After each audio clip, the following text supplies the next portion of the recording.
पिछले कल यानी 19 फरवरी को उत्तर प्रदेश के मुरादाबाद के संभल गांव में भगवान कल्की के मंदिर का शिलान्यास किया गया।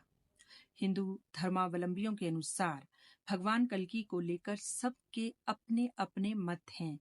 एक मतानुसार भगवान कल्की इस धरती पर एक कुशल योद्धा के रूप में अवतरित होंगे, जो एक बहुत बड़ी सेना का नेतृत्व करके इस धरती से समस्त पापों और अधर्म का नाश करेंगे। दूसरे मत के अनुसार भगवान कल्की एक आध्यात्मिक गुरु के रूप में इस धरती पर अवतरित होंगे और इस धरती पर मानवता को एक चरम सीमा की ऊंचाई पर ले जाएंगे।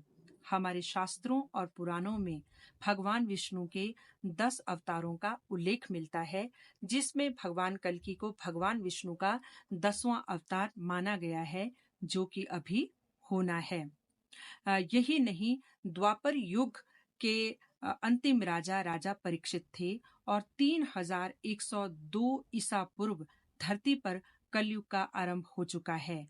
शास्त्रों और पुराणों के अनुसार कलयुग की आयु 4,32,000 वर्ष मानी गई है और इस हिसाब से अभी तक धरती पर 5,126 वर्ष ही कलयुग के बीते हैं।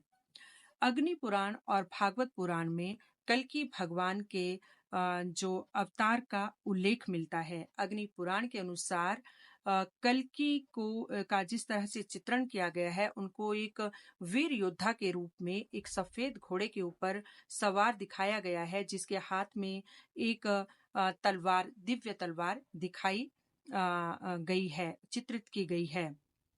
मान्यता है कि वो घोड़ा जो है वो 3 पैरों पे खड़ा है, चौथा पैर उसका हवा में है और जैसे ही वो चौथा पैर इस धरती पे उसका धीरे धीरे पहुंचेगा, इस धरती से जो है वो कलयुग की समाप्ति हो जाएगी। भागवत पुराण के अनुसार जब गुरु रवि और चंद्रमा पुष्य नक्षत्र में एक साथ होंगे और जो समय कलयुग की समाप्ति और सतयुग के पुनरुत्थान का संधि काल का समय होगा, उस समय भगवान विष्णु कल्की के रूप में इस धरती पर अवतरित होंगे। वो दिन सावन मास की शुक्ल पक्ष की पंचमी तिथि का होगा। हमारे पुराणों में यह भी वर्णित है कि भगवान कल्की उत्तर प्रदेश के संभल गांव में अवतरित होंगे।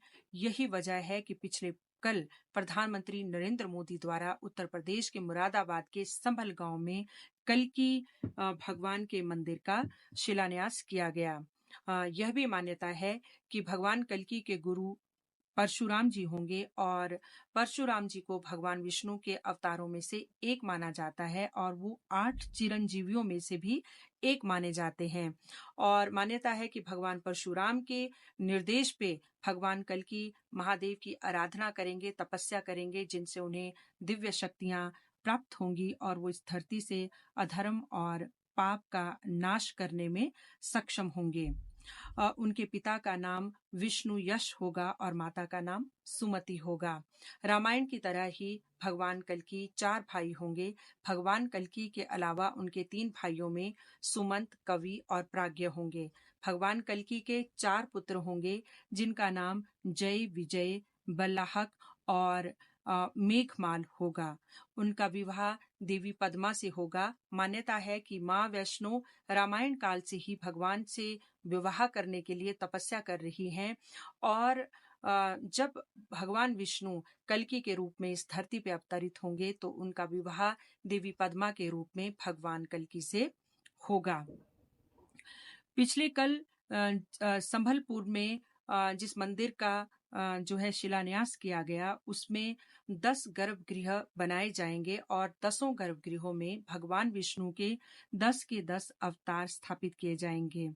और यह भी ज्ञात हुआ है कि मंदिर का निर्माण उन्हीं तरह के गुलाबी पत्थरों से किया जाएगा जिनका उपयोग नवनिर्मित राम मंदिर के निर्माण में हुआ है और पूर्व में उनका प्रयोग सोमनाथ का मंदिर बनाने में भी हुआ है। जैसे कि नवनिर्मित राम मंदिर में किसी भी धातु का प्रयोग नहीं किया गया है, उसी तरह से जो